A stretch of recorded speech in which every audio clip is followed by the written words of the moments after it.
Okay,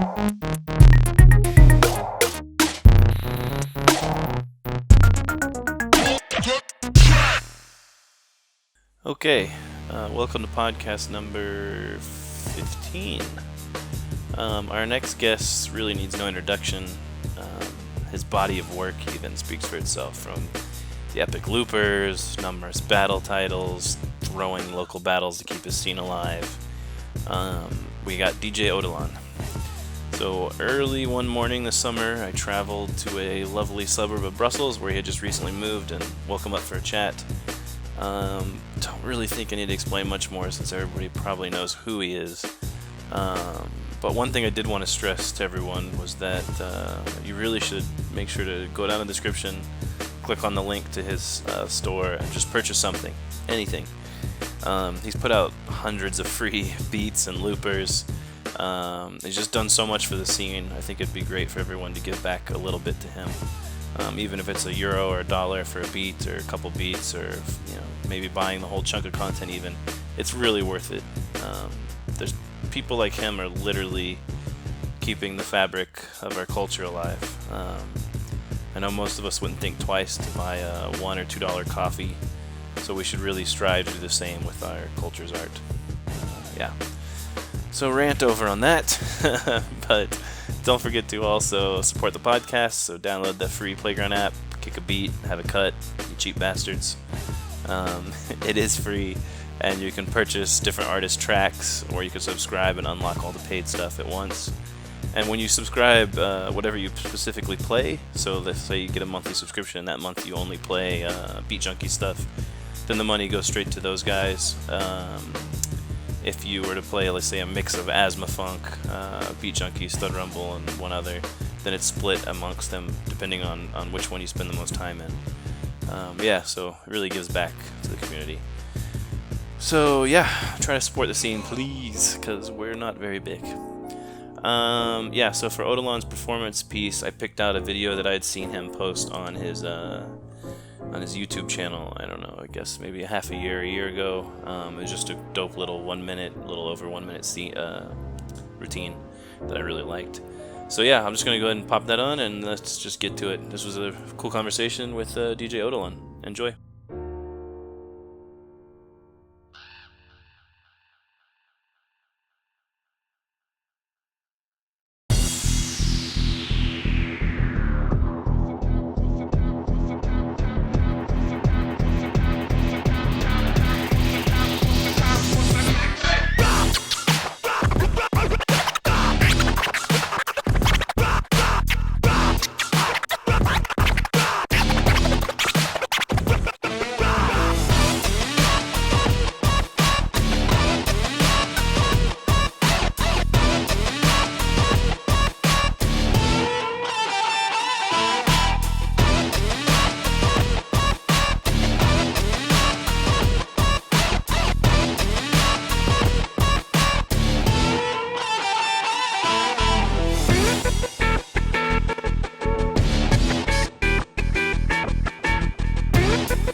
Okay, I just test the mic real quick. So did I wake you up when I rang the doorbell? What? Did I wake you up when I rang the doorbell? No. I was, but I woke up 20 minutes ago. Yeah.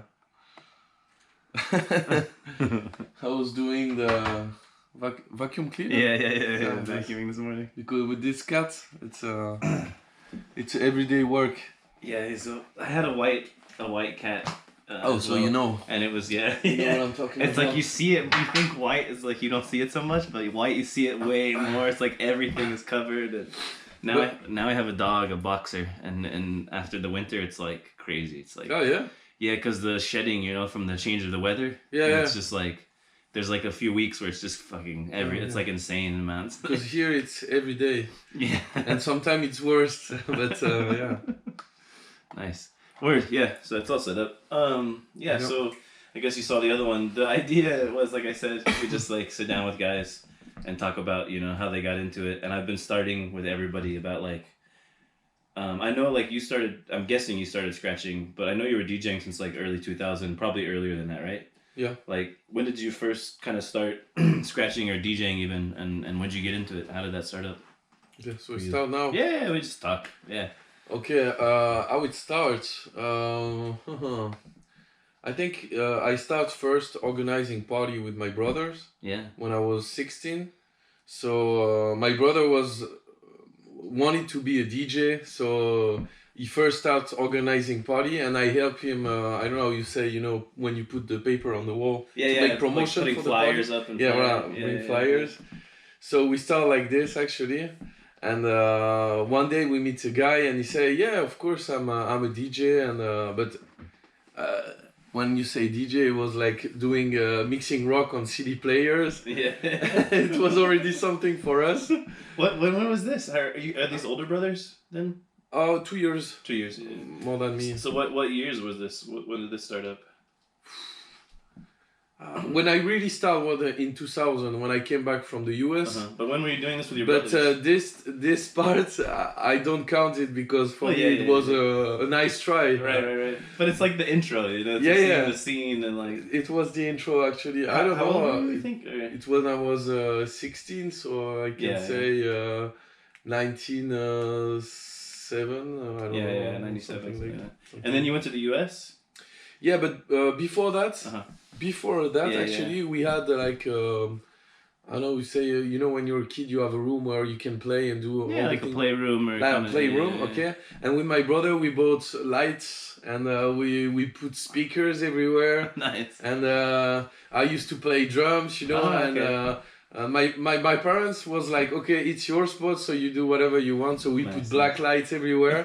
And when we invite friends, there was like, what the fuck is this place? And we built a box with a switch on off for the light, so we can make the light jokey, you know, with like a light show and everything. The light show.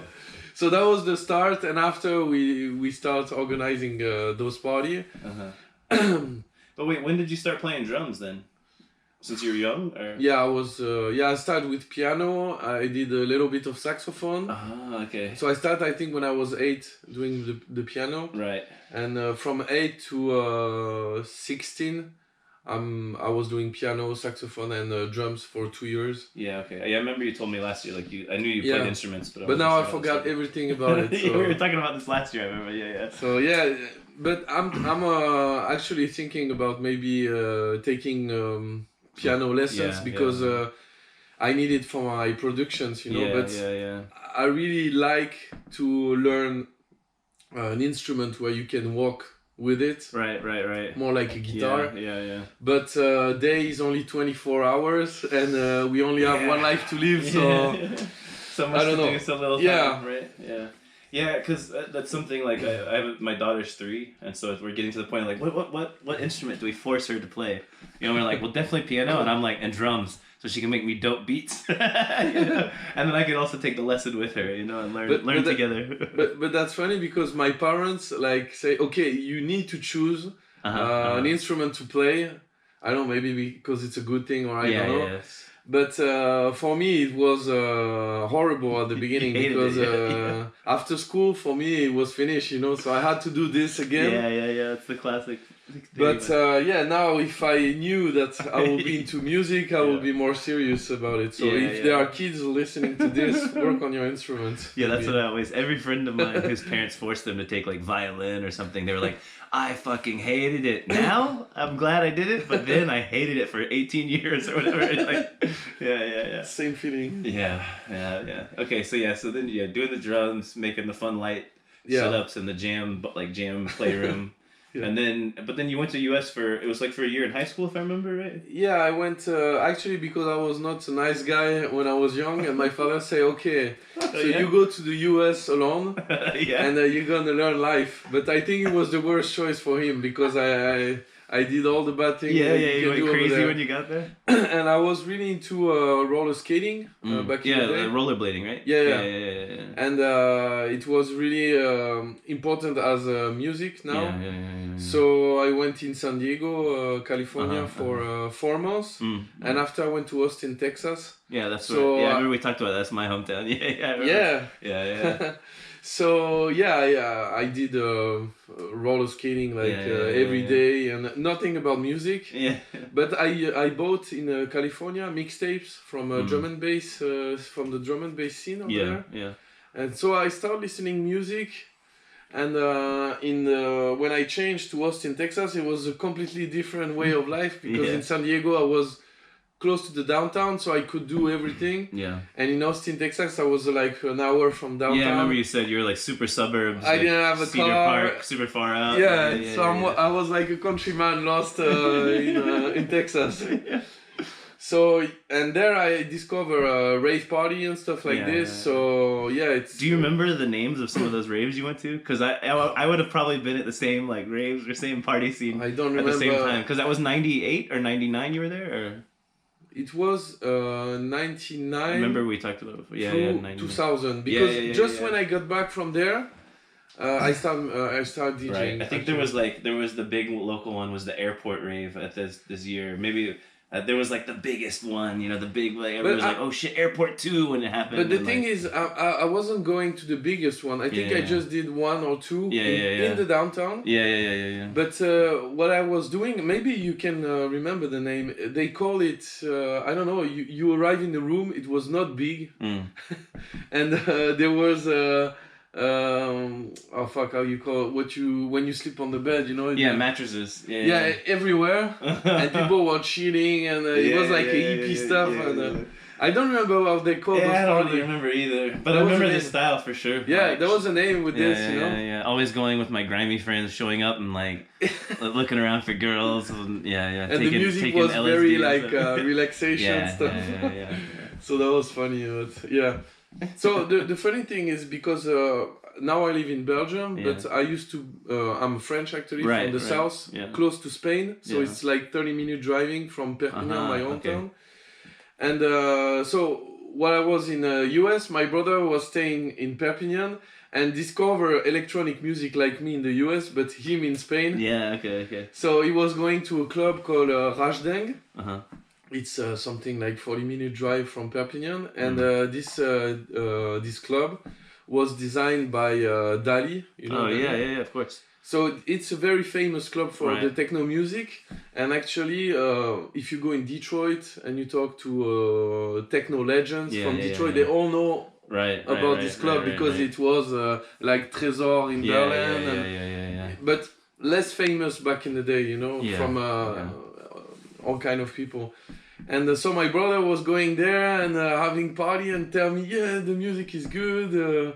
So before that, as I told you, we were organizing party, and my brother said, we have better thing than the rock bar. When you come back, we go to Spain. I say, okay. But I say also here, the thing are also crazy in the US. So so we were living the same thing differently. So that was funny. Different region, same style. Yeah. And and also my brother bought turntables at this time. Okay. And I was like, I want to go back to try them because. Do you remember what turntables he bought at the time? Yeah, directly after the CD player, he bought Technics. Went straight to the real shit. Yeah. But the mixer was a techno mixer because I really wasn't into hip hop at the beginning. Right. Really not. Yeah. So I came back to the US. And my brother was very busy, and during the summer he had to move to another place to work with his new girlfriend. And so I was in his apartment with his gear. Nice. So I had everything for me. So I started practicing and beat matching and stuff. So that's actually the real start was beat matching. Because we really into beat matching at the beginning with my brother and friends. Of course, Like 2 turntable, 3 turntable, like mixing with vinyl. So no scratching for the beginning. Mixing techno mostly or some other everything kind of techno music, house and house and but also drum and bass, liquid funk. So that's the genres of music I started with actually. And then I saw I listened a mixtape from DJ Cut Killer. It's very classic what I'm gonna say because most of the French DJ were shocked by those mixtapes. Yeah. And I was like, wow, that's completely another style of music that I didn't know. And as I told you, I was also into roller skating, so it's rock, but it's also hip hop. Yeah. So this really talked to me, and I always like when I was doing, a thing, because I always do thing because by heart because I love it. Yeah. So I used to do motocross, So I didn't do like I don't know. When I do motocross, I try to do the thing when you jump, the crazy shit. Yeah. So in rollerblade was the same. So in music, just mixing was too calm for me. It got so too calm. I needed the hardcore way of mixing. So I find it in hip hop. I see. Yeah. So you needed like the next step. The next level to keep thing. you occupied, to keep your brain going. Yeah, there you go. Yeah. So I bought my own mixer, and then my turntables also. When I be graduate, my father say, okay, if you have this, I can help you to buy your turntable. Yeah, so, finishing school, right? Yeah. So I finished my school. It was so almost failed, but I passed it. So I had my turntables, and it was the first summer. So I worked the whole summer. Yeah. And at the end, I remember this is also an important part of it. In August, the end of August, a friend of mine tell me, my grandfather just passed away. And my father tell me that I can use his house to make a party before they sell it or get rid of it. Sell it, or I don't know, whatever, renovate it or whatever. Yeah. And I say, and he said, I know that you're into music, and maybe you can't DJ at my party, and we can work together. I say, let's do it. And so there was 3 stairs, Yeah, 3 levels. 3 levels. Yeah. And it was really the beginning of beat matching, I was... Sometimes I success and sometimes I fail, Yeah. So it was very, I was very bad into it. And and so we organized the thing, and when we arrived at the party, the guy just make a strong promotion, I don't know. And we had like a lot of people, but it was very crazy, and it was close to bad neighborhood, and all the people came and say, what's happened here? Like 30 people, like, what's happened here? Can we come? And he said, come over here. So the people came, and everybody was mixed, and we didn't have fight, we didn't have things. It was just a great party because super fun. Everybody was mixed.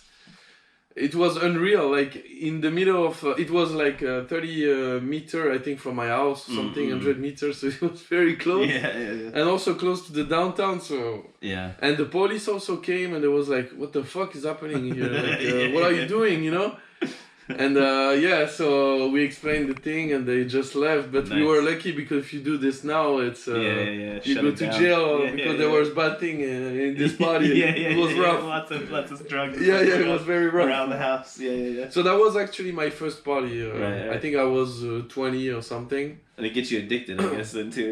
Yeah, because like so much fun. So much fun, and I succeeded actually. I was doing it, and I was like, wow, it's working. People dancing, and it was too much in once, So that was the starting of making parties, because I think it's important, because I know a lot of DJs that just scratch. Right. They don't know nothing about mixing. I really start by mixing, and I like the live thing, the live part of it, because I feel it's important. And actually now I'm older, and I really prefer the live part than the geek part at my house, scratching and nerding. I did it too much, so... So now I like sharing things, and also when you're in a party with Serato, you can play all kind of things. You can go everywhere in the genres. That's what I like nowadays, actually. Play your own productions also, so that's the cool thing that I like. But and then I moved to Belgium. Yeah. So what made the move to Belgium? How did that happen? Or that was after the US. I say, okay, I can move. Yeah. And I can come back. If it's wrong, I can come back. And I remember a friend of mine tell me, I need to go to Belgium for my studies, and it was a very good friend of mine. Now he's also into scratching because we live together in the starting of Belgium. And we knew some people here were organizing small parties, so I say, okay, this guy wanna go, so I can maybe join him. Yeah. And I have some connections, but it was very small connections in Belgium. I split with a band that I had in the south of France also. I also split with my ex-girlfriend. Okay. So I say, fuck it. I don't have money. Break all connections. I didn't have money actually. My mother paid for my move. Nice. So that was very thanks to my mother for that, because it was the best choice to move there that I made in my life, but the most unthink that I made also. So the most spontaneous, just like we're gonna do it. Yeah. So that's exactly this. And where did you move? Straight to Brussels, or did you move to another city? Straight to Brussels. Yeah. Okay. And I stay in Brussels, and there was when I first arrived here, because the south of France is sunny and everything. Right. So when I arrived here, I was like, wow, and it was in January, so it's like gray for a month and a half. Yeah. So I say, wow, it's gonna be hardcore. Maybe it wasn't a good choice. I remember when I first got to south of France when I was like 19. I remember looking around and I was in the countryside somewhere and thinking like, this almost looks like Austin's hill country area. Yeah. Like the way the earth looked and the trees and the sky. I was like, this kind of feels like Texas in a weird way. Well, from where I'm from in Texas, not the desert, but like Austin hill country. I remember thinking that like, weird, South France and Texas are very similar actually, like surprisingly. But Belgium is different. Yeah, completely different. So when I first arrived here, it was hard to get in touch with all the people, but Belgian people are very cool and open-minded. Nice. After everything came simple, but it was an experience for me to move all my stuff and to arrive here, and it was my first time in Belgium also. Because I wasn't been there before, so right. At least Brussels, you have like half French speaking, half Dutch, so it's not so bad, right? For language at least it's easy. Yeah. So when I arrived here, what's happened? We were in the MySpace area. Yeah, of course. And that's how it started here. I remember now, and I was like looking for connections, like hook up with people that I can scratch, And so I met Fabot. Okay, And Fabot said, so I said, I want to scratch. And I saw that you were doing this also. Can we meet? He said, sure, come over here. Nice. So I came to his spot, and he was living with 4 other people, was drawing and scratching. And me, I was like, wow, it's amazing.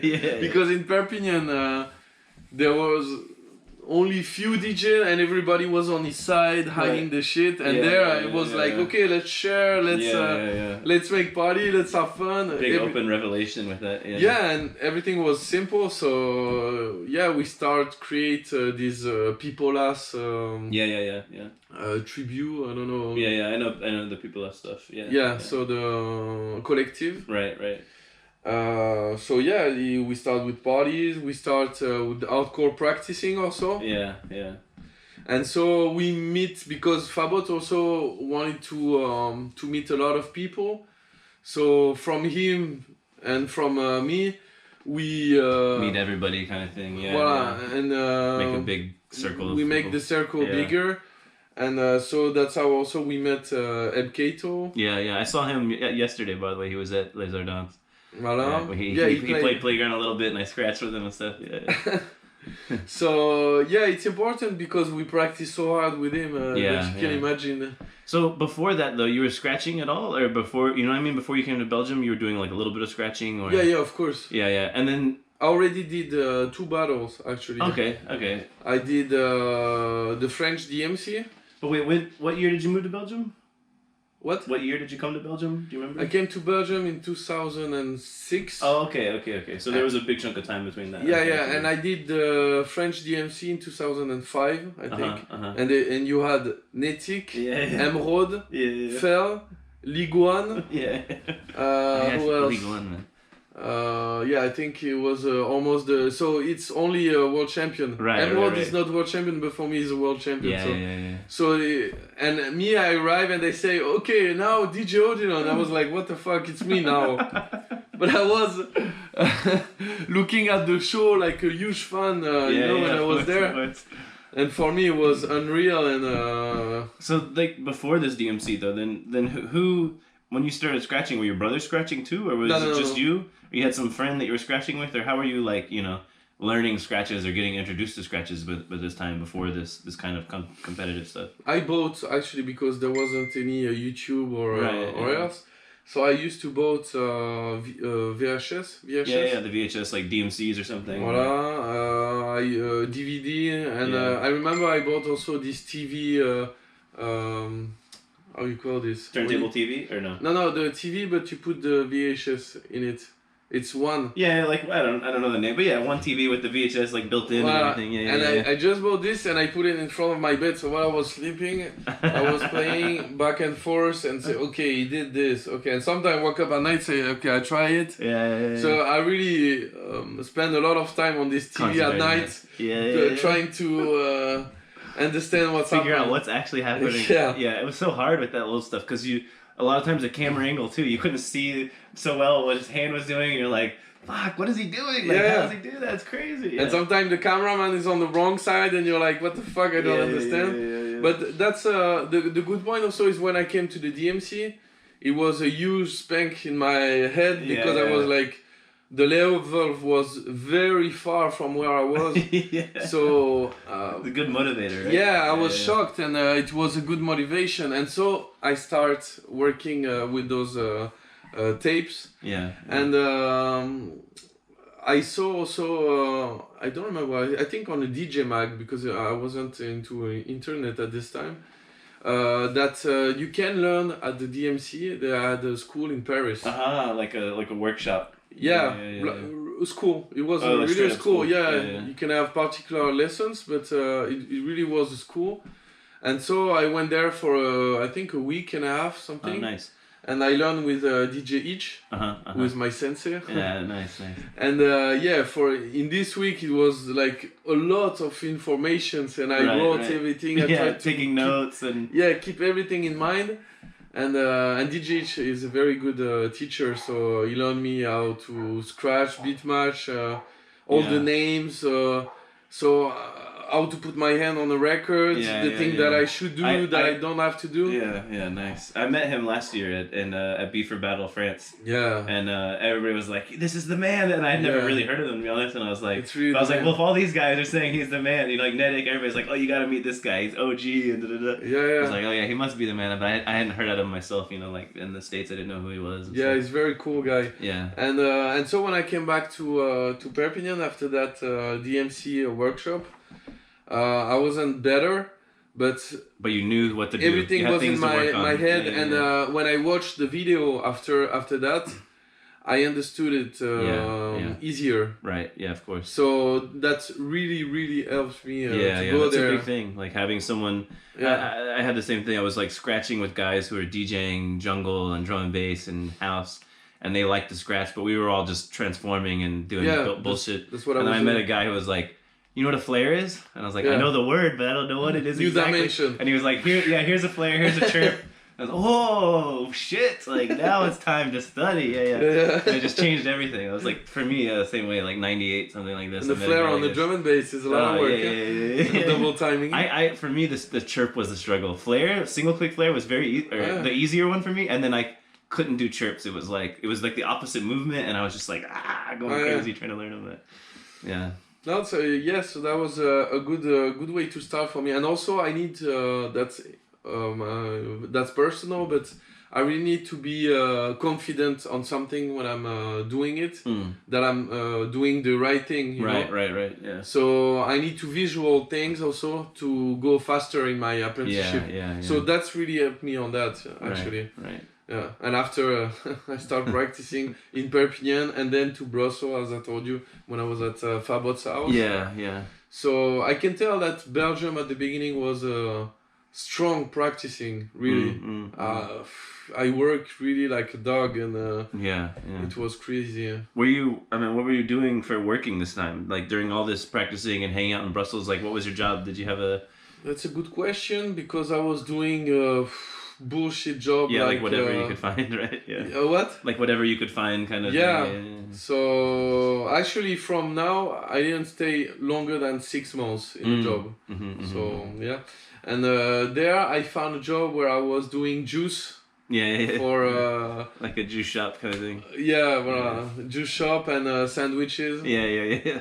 I did this for 6 months. And then after that, it was cool because the DJ school opened here in Brussels. And I met the guy who had this project, and he told me, if you want, I'm looking for a teacher, and so if you want to take part of this project, welcome. Nice.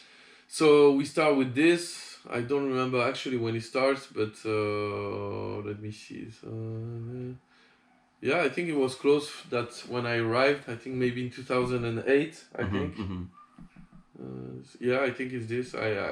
I teach for 3 years, so it's almost this. Yeah. 2010. Teaching kind of all aspects. Yeah. So we start mixing, scratching, and all. When we start this project, it was just one table in the middle of a room with two turntables, 2 CD players, and 5 students. And then after we had boxes with like separate setups and stuff. Separate setup. We also have a room for MAO. No, you don't say this in English. Like for recording. Ableton, like DAW, I guess, in art. So like digital audio workstation. That's it. So yes, after it came bigger. It was cool because I learned how to learn. It's also a good thing. We went to Lyon in France to the DJ school to learn how to learn. So I met also DJ Fly, who was teaching over there. So the school over there was really next level from the school in Brussels. So we learned a lot from them there. So after we came back from Lyon, the school became bigger after that because all the teachers were perfectly formed. Yeah, more experienced. So the school was cool, but after a time I was getting tired of it because it was every day studying. So when it's every day and I don't know if you already give lessons to people, but sometimes so it could be frustrating sometimes. Because you don't have the perfect student every day. Exactly. So. Not everybody's as willing or as open to learning as they think they are. So they're like, you just try this, and then they don't listen. They don't try that at all. You're like, no, try this. I said try this. Please so that's try why this. it's complicated sometimes. But the good thing with the school also is I met TMB who came at the school to learn Scratch. Nice, that's hilarious.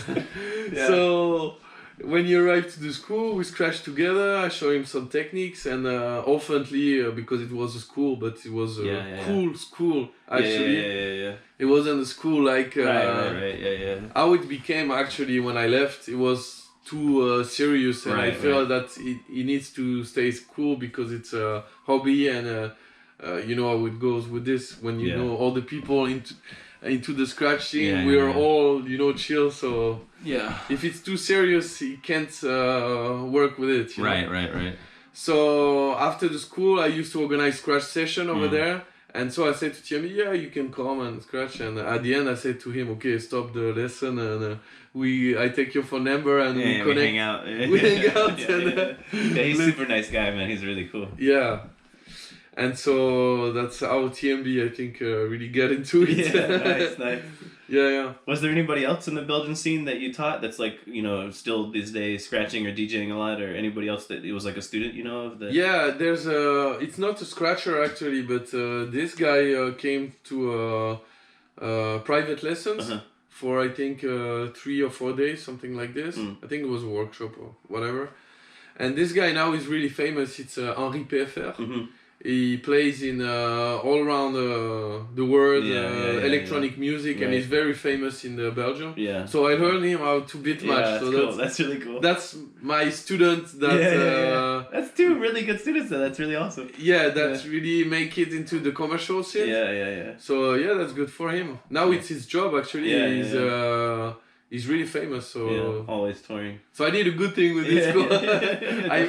I helped TMB and I helped this guy. So two very good accolades on the resume. Completely different ways, but no, that's awesome though. Yeah. And then what about all the beat making stuff? Because like that's how I first saw you probably an IDA thing or something like this back around this time. But I think my first knowing your name being in Texas was like, oh, that's the beat guy, the beat looper guy. You know what I mean? It's funny because a lot of people know me as a beat maker, but I really started lately with this. Yeah. I think it's just 7 years I'm doing this. Okay, yeah. Like 2011, 2012 or something. Something like that. I felt like it was earlier than that for some reason in my head, but I don't know why. It just seems like you've always been there with the beat making. No, actually. Because you do so much of the beat making, the loopers, it feels like it was always there. Yeah, but that's funny because I always wanted to be into computer things. Yeah.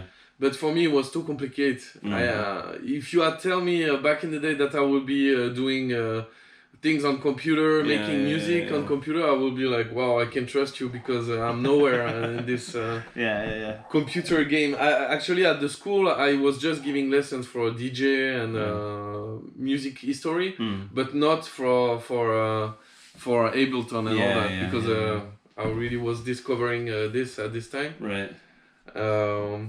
But that's funny because people know me more for this than what I was doing for years.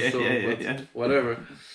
They're good beats, so it's a good thing. Yeah. If you say, cool, because it's a lot of work. So. For sure. Every time you put out those loopers, it's always like an exciting, ooh, there's a new Odilon looper coming out. And whenever you say one's coming, people are, oh yeah, cool. Or have you tried it? And with the T1000 recently, I was in Bangkok, and I go to the scratch session there, and first looper they put up, and the same looper we use all night, the T1000, and then. But I know they're really into my looper over there. When I go to Japan as well, they're like, "Hey, throw a looper on. Oh, hey, get that T1000." It's everybody's got it. Everybody's using it. So yeah, that's cool. But maybe to tell the little story about how it starts. Yeah. Because it wasn't meant to be that I say, okay, I really want to be into the beats looper thing or whatever. It was actually exercise to learn Ableton to make a lot of beats, you know. Yeah. And also because I started making big looper, such as the collectible. So the collectible, I will say it on the camera, because some people ask me, is it your beats? The collectible aren't my beats. No, they're collectible. They're collected from me, from the beats that I like. Yeah. So, because a lot of people ask me, so that's beat that I collect for a year, that I really like to scratch. Why I did those series of looper is because I was tired of having a looper with a 10 loop or a looper with a 60 loop, but there's only one good. Or it's only hip hop in one looper. Right. Only boom bap or only this. So that's why I made those looper with a lot of different BPM and.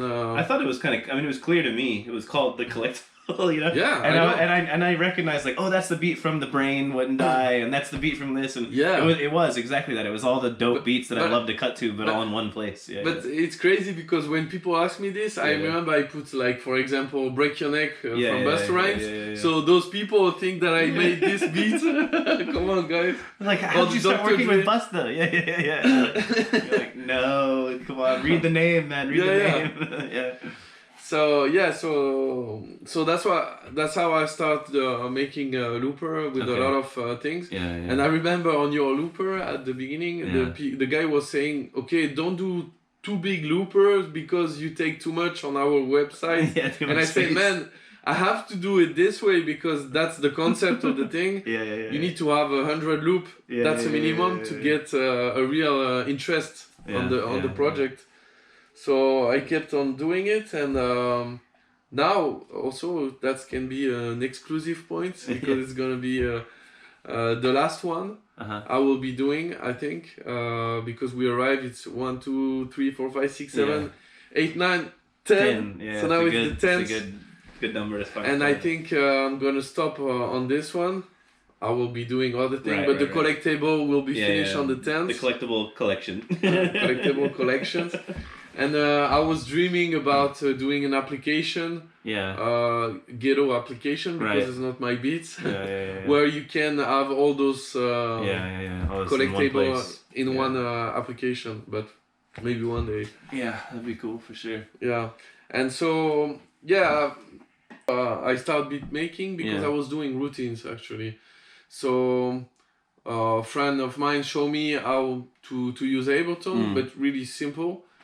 And so, you try, you go further every time. So you say, okay, on this voice, maybe I need to take out the bass. On this one, I can put a reverb. And one day you say, okay, maybe I will try to make a beat. And then you trap. Yeah. And then maybe I can go next level on the next beat. And maybe I will do another beat. Yeah. And then I have 10 beats and I say, okay, let's make a looper. Nice. That's how we start, actually. It was, step by step. And why I was doing all these beats is because I was looking for perfect beats that I like to scratch. So every time is for me like a tool that I can use that I share to the world. Right. Actually, that's really how I did it. So most of the time, for a long time, all my stuff was free for free, and everybody can download. It was a festival, but now you can buy them on Bandcamp. Okay, so, but I still give a lot of things free because I want to keep part free because that's also how it goes. So you can buy the loop on Bandcamp, but you can find a lot of them on loopers. Or on YouTube also. I remember you putting on if you don't want to buy, you can have them the getaway. Right. I keep this because I think it's important also. If you're a real nerd, you can find them free. But if you want to give support, I mean, it's important to be able to support people too. Like a lot of guys who I would like to support don't have any way for me to give them money. You know what I mean? And there's no possible way. Like DJ Chile starting his Patreon site, like I was like really excited because I was like, I can contribute a little money so that he can continue to make really dope tutorials and videos, and like, it's nice to be able to give back to the people who have given you all these beats and all these tools to use, because people buy a mixer that costs €1,000, but sometimes they don't buy a loop that's it's €1 cents. No, it's crazy. That's not €1 for sure. So sometimes it's kind of painful. But I have a lot of people send me messages and give me supports. Sometimes it's not about the money, it's just a message. Right. And you're okay, I'm doing the thing right, so it's cool.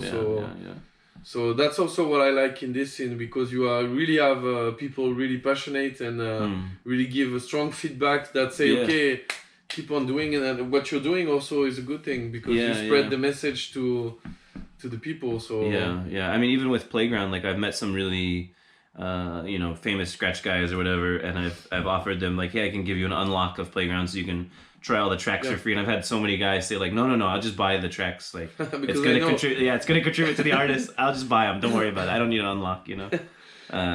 So definitely it's nice. Yeah. So now actually I'm really I'm doing less training of scratching. Because I'm really getting tired of nerding in my. You're also at quite a high level, so like. Yeah, but you can increase. You can always increase. I won some battle back in the day. Really. When was the first battle that you won actually? But I also lost battle. Around those days too, so I can be better. Yeah, of course. Of course, But yeah, that's how it goes also with battle. So if you are not ready to lose, don't do it. I think the first like lot of like scratching that I knew of yours, like that I was like, damn, he's fucking killing it. Was there was like an after video after an IDA in Paris maybe. It was like some after party scratching video on YouTube, and it's like you and some other guy switching off in some. It's like some club, and it's clearly you're like backstage somewhere or somewhere in the back, and there's some turntables. But it was like a 20-minute video of you and some random guys switching off cutting. But maybe I was like, Beat for Battle. Or yeah, I think it was an after Beat for Battle one. Yeah, for sure. I don't remember. Not idea, but yeah. Anyways, it wasn't like the actual contest though. It was like a after. Yeah. Kind of. It was clearly it was a night, and it was the real contest. Yeah, it was the after party, and I was just like, damn, that dude fucking kills it. Like, watching you scratch on there, I think that was the first time I really popped into my head like, fuck, he's really good. But so then, what was the first battle win you had? The first battle win was it wasn't a winning because I came second. But it was before the DMC I did in 2005. Yeah. You said there was like two battles you entered before. Yeah, so that was the first one. I came second, and it was crazy because all the people there it's in Montpellier, so it's close to Perpignan, right. And all the people who was doing the battle was from Montpellier. Yeah. And the guy who won was Get Back. Maybe you know DJ Get Back was very good back in the day also. And all his friend was there. Yeah. And the crowd is like, ah! And from Perpignan, we were only two. My friend and me. Yeah. That's it. Yeah. And we came with maybe one or two other people, and that's it to fill the car, you know? Yeah. But when we arrived there was like, wow, those guys, because all the people there knew that the fight was for the second place, because everybody was saying, okay, Get Back is the winner. And DJ12 was his friend who will be second, and so who will be third and fourth, maybe something like that. And I arrived and I kicked the ass of his friend, so I came, so I go to the final and I came second. But I was really happy because you weren't expecting, right? First battle. I was doing strong combo and people was like, ooh, like I was bad, and I was trying to do my best higher, the level higher, to show them that they were wrong. Yeah. This battle was funny. Actually, you can find a video. I'll look it up and I'll put a link in the description for this. The battle was organized from a Groove of Satire.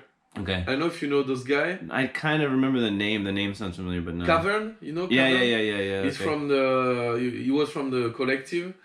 And so they organized this scratch battle, and it was crazy because they was doing the beats live. So you have to scratch live on what they were doing. So the NPC guy or something. Yeah. So when he fucks up, you fuck up basically too, right? You didn't fuck up. No. They were very good, and but it was very underground. It was funny. Yeah. That's dope though. So that was the first battle actually that I. Almost won. After I went to Paris, I took a lesson. And then the other battle, so I make a long stop between those, maybe 2 years. And then I went to Poznan to the Scratch battle. Yeah, I remember seeing that. I won. Yeah. I was very happy, and it was funny because you have all the Polish guys there. What year was that? Was that 2008? Yeah, I was thinking 7 or 8 in my head. I don't know why. 8. Sure. So that was also kind of the early Polish scene, though, too, in a sense. Yeah. Because I think that 2007 they started their Chmelix. They started this forum and they all started meeting up around this time, 2007, 2008. And they were all like that was like the beginning of their real hardcore practicing and. Yeah, and when I sent the video and the looper actually from the battle is so dope, so you can download it also because it's an old school, very good looper. But when I subscribed to this battle, I was the only guy coming from out of Poland. Yeah. So when I arrived, they were like in France, you know, they were like, who is this guy? Staring, all quiet. Yeah. And no, we weren't quiet because I was with Kato and other. My brother also was there. Nice. And another friend, and they were like, "Go, kill them!" in French, and nobody understand. And that was funny, and there really was like. I was scratching there, and it was just very close for me, and saying, "Go!" Yeah, right in front of you. Yeah. Nice. That was funny. So this battle I won. I was very proud because it was my first winning. So, yeah, of course. Yeah, And at the end, I was too drunk because over there they pay you a beer like this. Yeah, plus some vodka on the side as well. Yeah. And the guy from the organization came and say, "Hey, you have to come. You won a Vestax and you have a lot of other prizes." And I was like, "Whoa, I won, but I won things also." Yeah. Nice. Yeah. That's awesome. And that was before the DMC that you entered in France, or No, after the after? DMC. Sorry. Yeah, after the DMC. Yeah, nice. Yeah. So and was that a just straight up scratching battle, or was it like routines? No, scratch. Just straight up scratch. Yeah. Yeah, at the beginning I tried routine in France in 2005, but I was shocked by losing this battle. And so I think I didn't make routine for a long time. I really was into a freestyle scratching at the beginning. Yeah. Now it's kind of the contrary. So things change. Yeah, because I saw like I mean you won. I'm trying to think of all the battles I've seen that you've entered, but I know what came after that. I guess really because I know about the recent stuff. You know. Yeah, after I did the battle in Liège, so in Belgium, it was on the ground, on the ground. Like underground on the ground, organized by DJ Bust, and I won also this battle, so that was also another winning. I don't remember. I think I won also another one, Beat for Battle. I did a lot of things. Yeah, I remember the Beat for Battle one in my head. I lost some. I remember in Paris also I lost against one guy from the Scratch Science, but it was very close. So I came second. I think it was Beat for Battle or something. Yeah. I wonder if it's the memory card. It's very strange. Anyways, it's recording again. Sorry. Yeah, so as I was saying, it's a strong game, and I also did a burnout actually in 2013 because I worked too much and slept a few, hit a few, and so it's the important thing is to work, but to think about yourself as a real human being, also not as a machine.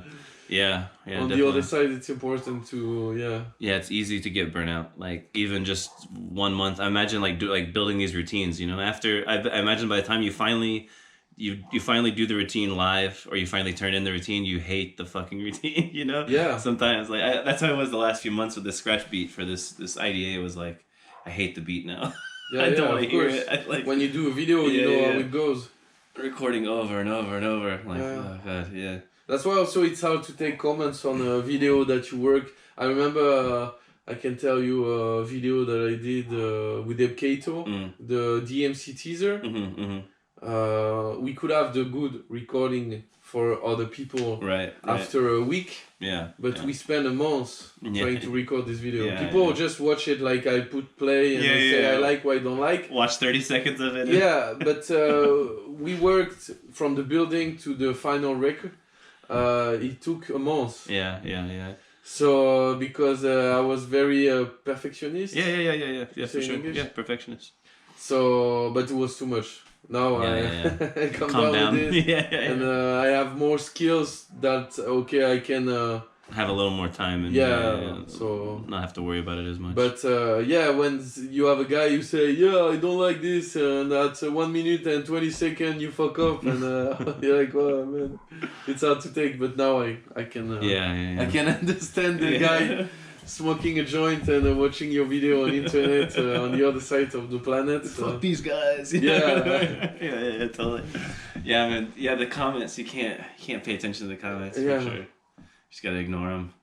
Yeah, and then what about like the local stuff you started doing, like the Too Many DJs battles, for example? How long? When did you start those up? Was it a relatively new thing, or? I started this because there was nothing. Yeah. So I think we started this 2 years, maybe 3 years ago. I think it's already because there was nothing. Yeah. So I think needs to be something. I love scratching. So if there's nothing, there will be a less scratcher, and the thing will die forever. So it's a small thing, but it's something. Yeah, it's nice. I mean, I think that was the first weekend when I moved to Belgium last summer that I wrote you, and you were like, yeah, come down. You put me in the group chat with everybody, and that's how I met like all the Belgian scratchers. Yeah. It was like in one day I knew everybody. Everybody was like like Swords is like, hey, I'm making you fried chicken, you know? Hey, American guy, cool. I'll make some fried chicken and bring it to the battle. I'm like, what? Like, go down there, he's got spicy fried chicken for me, and like, yeah, everybody was super cool and super nice, and like. But the crazy thing about those battles is every time I organize it, all the people who wants to come and see the show, but not enter. Yeah, a lot of people want to come and see the show, but few DJ participate. So Yeah. I have always to send message to the people. Yeah. You don't want to do it. So I think it's not also a good thing because that's how the scene's gonna die. You know, because maybe one day I'll be tired of sending message to the people. So. Yeah. I see it a lot in where I'm living in Prague. Like there's no meetups really going on. There's no scratch sessions. Like there's like the IDA and DMC thing. It's the same guys who enter, the same 4 or 5 guys who enter every year, and like there's some new young guys though, especially with the 3 style. I think there's some really new like early 20s guys that are entering the 3 styles now in Czech and like trying to do the DMC too. So I think that's good, but. That's kind of my plan the next year is like try to throw lots of scratch battles, just like fun monthly scratch battle, and meetups and bring like people from abroad over, and so they get to see like what you mentioned earlier, going to Paris. The first time I had that myself was like Jimmy Penguin and Dejaculate came from Ireland to visit Berlin. And they were like, hey, we come to your house and hang out, And I was like, yeah, my wife was out of town. So I was like, you guys just stay with me and we scratch. And the first night they came and we scratched, I was like, oh, fuck. Like, I'm good locally. I am not good globally. You know what I mean? Like, oh, Jesus Christ. I was like, that's a huge difference, like, huge level jump, Yeah. And then going to these events, like Community Scratch Barbecue in the UK and stuff, it was like, I was like, the first time I went there, too, I think 2014, I was like, oh, goddamn, there's a lot of work to be done, Like, this is a huge difference. Massive difference. Yeah, because they kept the thing alive over there. Yeah. The level increase, of course. Yeah, I mean, I see that with Belgium. It seems like Belgium's a good scene because there's so many talented people scratching, and everybody's very friendly in the scene. But I also wonder, like, is there young people now in Belgium? Because that's the question mark, Because I know I scratch with Swords, TMB, all these guys when we meet up and stuff in Leuven and all that, but like I haven't seen too many young people. That's a good question because there's a lot of young people doing the mixing. Right. But in turntablism, not that much. Yeah. And most of the students I have here for private lessons, they're our age or not less than 30. Yeah. I think there's something to that where like a lot of the guys our age, they got into it. They maybe went away because of life, of work and family, and now they're at a point where they're like, I have some time now, or I really want to be serious about it now and actually concentrate instead of being kind of like the young kid who just kind of likes it and doesn't really dedicate so much to it, But the problem with the young kids also is that most of them like it, but when they start doing it, they say, okay, it's too much work. Yeah. So I'm just gonna use my USB stick and do the tempo thing. Yeah. Yeah, when I was talking to the guys in Japan, because Miyajima and Kinwon both teach, and they have like quite a lot of students, and they were saying that, same thing, like it was mostly guys our age who had used to scratch and then were getting back into it, but with like Reina winning in Japan, and he's on Pepsi commercials, and they were like, all of a sudden we have like all these 14-year-olds, 15-year-olds contacting us, asking about lessons. So there's been a big resurgence. Yeah. It's with the portables as well, though. Like a lot of guys who used to scratch don't have equipment. They're like, oh wait a minute, I can spend €100, €150, and now I have a scratch set up again, and they're getting back into it because of this as well. Like I've really seen that a lot the last year. That's good. The portabilism scene is a good point for the scratch scene. For a resurgence as well. Like it's an easy entry, a very easy entry for someone to buy equipment, and not have to spend tons of money on it and all that. I wish we could have this back in the day. Yeah, I know, right? It would be easier. Yeah, instead of working for like months and months and months and begging your parents for money to help you, and then that for me that was that way, like buying not even good equipment, but spending working forever to be able to buy some shitty turntables and then hoping to find like a Vestex used for a price you can afford, or whatever. Yeah. Yeah, definitely. And then, so recently though, you went back to France and entered the French DMCs, and you won scratch category. Yeah, I won scratch category, and I came second at the routine category. Yeah. I was like shocked also because I was more working for the scratch right freestyle one. But the routine, I just practice it small and just before the event because I found turntable how you say, backstage. Yeah. So I wasn't prepared, and when I do my 6 minutes, I was really tired of doing the other battle. I say, okay, let's do it, and I came second, so I was very happy and surprised. So sometimes there's surprise. But I'm not sure this year I'm gonna do a battle. Not sure because as I told you before, I'm really into productions now. And aren't you doing you're doing some film scoring or something like this also, or some like music for film you were working on recently, or? What do you say? Music for movies? For video or movie? Yeah. For also for dancers shows. Right. Yeah. For commercials. Yeah. Doing the kind of commercial sound design stuff. Right? For hip hop artists. And how did this come about then? Like, how did you get into this niche? You know, how did you start doing this? Kind of People contact me. I'm also running a radio show every Monday. Yeah. I know the radio show. So they ask me for because the radio is connected to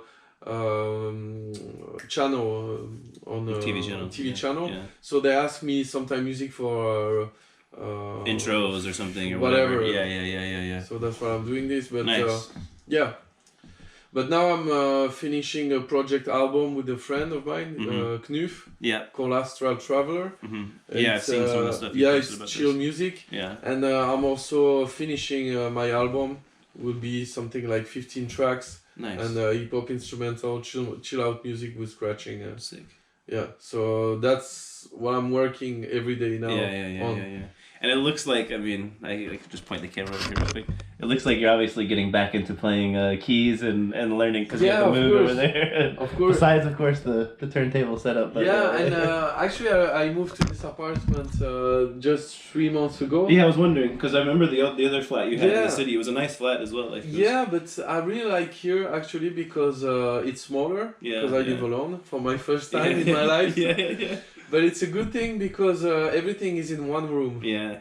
And I really like that actually. Yeah. Because on the other, I had to go to make music in a room. Right. And also getting cooked by the sun in the summertime. I remember the sun window was like a winter garden, just being a greenhouse, just like, oh. But that was a good point. Scratching in the sun. That was nice too, though. Get a suntan while you scratch. Yeah. But here it's cool because I can cook, make a beat, scratch a little, and watch TV. Yeah. So I can do everything in one time. So I like this. Yeah. It's a nice setup. Very nice setup. Yeah. Yeah, so I guess, I don't know, that brought us all the way up until now. So what about the album? Do you have any date you're planning to put that out on, or name, or? Actually, I'm going on holiday in August, and I'd like to finish it before, but as it was so much work to finish it, I don't want to go too fast and drop it. So I don't want to rush it. So maybe in August and maybe in September, I don't know. Yeah. But for sure in September it will be released because... And another one I was thinking about was the Hardcore Scratch Nerds battle. That was pretty big success, at least it seemed like. Everybody entered, everyone was watching it constantly. It was crazy. We were always looking for the updates myself and like... It was very crazy because we had more than 100 videos. Yeah. No. When I saw the playlist, I was like, fuck that work. I had to upload for two days of upload on YouTube. That's crazy, man. I think that's the most entries probably anybody's had for an online battle. Like, because I had to judge a lot of battle on internet, and I think the most was 90 video, and I think we had 116. No, there was 116. Yeah, I remember that number. I think it's something like this. Yeah. So wow. That's crazy. It was crazy. So this year we'll be back for sure. Actually. And about that, like, how did it all? Like, because now it seems like you guys are doing a lot of stuff with Ortophone, like you, Indy, and Jose. Like, how did that come about? Or like, how long have you been doing stuff with Ortophone? It seems like I always see their name, like you're always posting stuff about them, but for quite a while. Yeah. I think it will be more how long I will be doing things with Andy because Andy is the man. And he lives locally as well. Yeah. So. Yeah, I know him for a long time now, and he's a very busy guy, so it's hard to do a scratch session and stuff like this. But because he's doing 10 jobs, I think, in his life, I don't know how he's doing it. But yeah, he's a very nice person because he gives a lot of support via Autophone on every event that I'm organizing. Yeah, yeah. So that's a good point. How it goes simply. I present him the project. Yeah. And I try to do it. How you say, seriously, so right. every time we give support to it, so and this year I think it's gonna be bigger for the hardcore scratch nerd battle. Nice, yeah. And speaking of hardcore scratch nerds, so when did you started that group, right, on Facebook? And like, what was your idea there? You're like, I'm just gonna make a new group on Facebook, and because when I joined it, I think there was like 800 or 900 people, and now there's like 7,000. Yeah. Maybe more? Yeah, I haven't looked at the number in a long time, but that's a very good question because it's almost the way I'm moving from France to Belgium. It's the thing that I didn't think that worked. Yeah. No, one night I say, okay, I'm tired of people that putting things on my wall, and right. I think it will be better also to have a place where I can put my stuff and put the stuff from the others because I'm really into sharing things from the others. Yeah. And on my wall, I think it's better to have things that I like that I want to post. Yeah.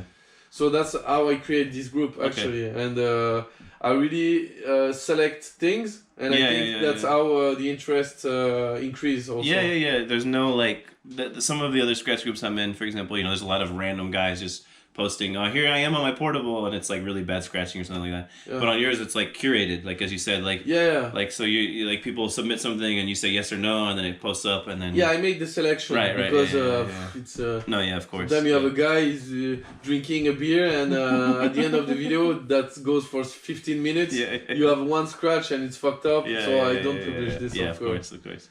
So that seemed like it built a good community for sure. Yeah. And as obvious by the Hardcore Scratch Nerds battle. We made T-shirts now also. Super and cool. We have a website also. Yeah. It's also a label. Not a lot of people know, but it's a label for only scratch beats. Okay. So you can find most of my beats on Spotify also that you can scratch. Under Hardcore Scratch Nerds. Yeah. So. Yeah. Nice. So I guess that's pretty much it, man. I've now got the whole history, the long history. We missed one thing. Is there? Yeah, I was gonna say, what else is there? I think we missed only one thing. Is when I came world champion in 2010. Yeah. We didn't talk about it. I totally forgot about it. You're like, I won some battles anyways. But this one, of course, the winning is important. I think more for the others because they say, oh, you're world champion. But for me, nothing's changed before and after because I was still working after and before. But the crazy thing about it was the story with Beat Butcher because it was a long and hardcore travel from the start to the winning. Yeah. But that was a good... what was the name of y'all's team? Fader Penetrators. Fader Penetrators, Sorry, yeah. It came from Beat Butcher's Tony mind. Beat Butcher, yeah. He's dope, man. He's a cool guy, too. Yeah, very cool guy. But we were completely different on the way of working. Yeah. And I think that's how it worked. Yeah. The combination of the two differences. Yeah. And actually, for the little story, it's Fabot who said, okay, you guys maybe can work together and made a team. And he tried to compose team because he was organizing IDA and DMC back in the day. But the problem that I have now, that's the problem that he had in the past. To find people to actually enter. enter the battle. And so he formed groups and he say, okay, I'm gonna work with this guy. But I didn't know Beat Butcher actually. Really? As a human being. Is he from? Is he Antwerp. from? Yeah, Antwerp. Okay, He's from Antwerp. Now we live in south of France. Right. Yeah. But now he calmed down. But back in the day, he was really okay. Let's plug the synth. Okay, let's do the thing with the turntable. 50 things at once. Maybe we can do this and that. And me, I was like with my paper. First thing, no. Calm down. Good. But this guy had crazy ideas. Yeah, he still does. He still comes up with really innovative, weird style. He'll have this video out of nowhere, and it's like, check out this, some weird new thing he's trying, and like. So the good thing I think with him and I was he came up with those crazy ideas that you know, come or you come contain and, a little bit. Contain and say this no, but this yes. Maybe we can try it this way. And I think that's how it worked. Yeah. So yeah, it was a crazy story from the start to the end. Yeah, it really was. I don't know how to say in English, but it was a human. I don't know how to say. Say it in French. Somebody else can translate it later. Yeah. What would you say in French? I don't know. But it was. I don't know what to say. I won't forget that forever because it was crazy time passed with this guy and strong work and a strong fight sometimes and a crazy story like I can tell it now because we're gonna have more than an hour. But it's the craziest story. I have to go to a battle we almost missed the plane. He forgot all his stuff. You know. No equipment. He didn't have the cable.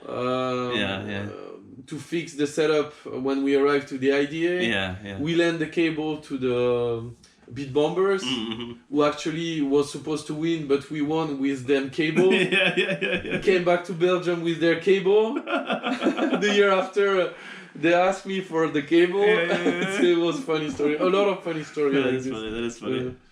So I can't forget. Yeah, it was a good experience. Yeah, for sure.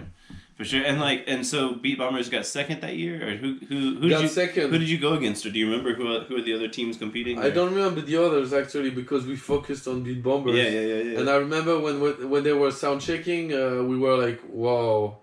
You're like, oh shit, we're gonna lose. And the thing is, the sound check, what they did, the set was really amazing.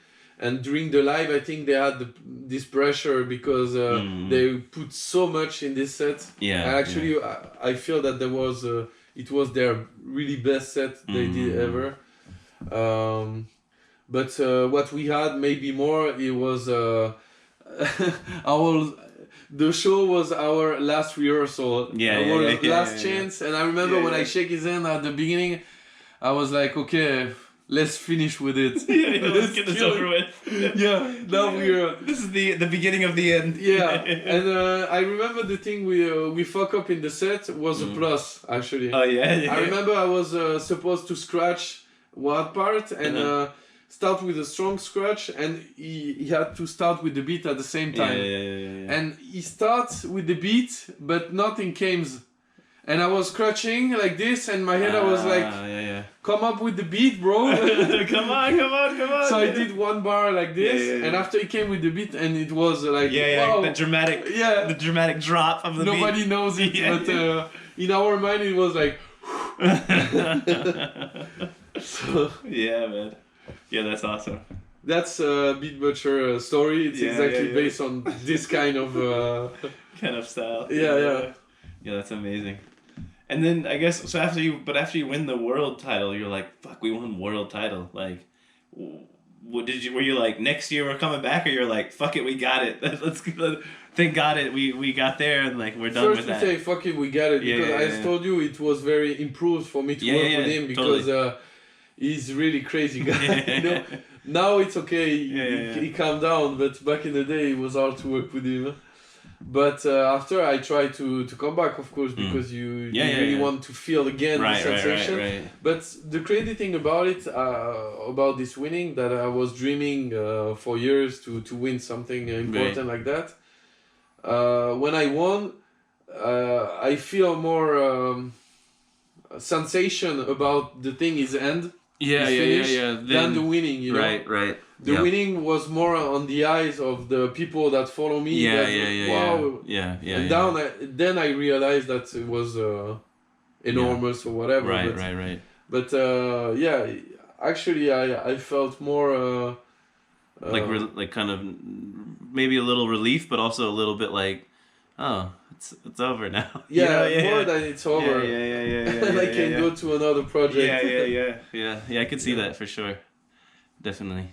Yeah, I've heard that from a few guys who've won world titles. They're like, just afterwards it's like, okay, now what do I do? Like, yeah, it's so much work. It's so much work to go all there. that work, and then there's a final point, you know. Like, it's done now. What now? Yeah. That's a crazy amount of work for sure. From everybody I've talked to, I remember talking to IQ about his online battles, and I was like, "How many takes do you do when you're like recording these?" He's like, "At least 200, maybe 300." Okay. It's like just over and over. It's not a lot. Yeah, I get there. It's not a lot. I did more than 200. This last month I did every day 20 or 30 minutes in the morning. Minute and a half routine, recording every day in the evening, 20 or 30 minutes for a month. And I was like, fuck, that feels like so much. And always like some little thing you're just like, nope, do it again. Not right. And the more you do, you say, okay, I can't fuck up on this part, so I have to retry again. And so now you're trapped. And then, for sure. And what's funny with mine, I turned in a take from the third day of practice. And I practiced all the way until 30 minutes before the deadline and recording the whole time. And I was never satisfied. And I went back to like an old one. Because it was more simple, but it was clean. So I was like, But what I realized is, for me, the first 5 try are the most important. Yeah. If you fuck up the 5th, you know that it's gonna take a long time. Yeah. And sometimes you really need to just stop, go away from it, give yourself a day to not think about it, and come back. Like, I've noticed that for sure. You need like a little like separation so you can calm down or like stop making mistakes, and you come back, you're a little more sharp, and it's craziness, man. Yeah, okay, I guess that's it, man. How long do you think that was? Guess. I think an hour. Yeah, hour and 20. Hour and 20. It went fast to me though, but yeah. Nice one. So thanks for doing that. And I'll go ahead and stop it now. Somehow the camera didn't quit on us again. That's good.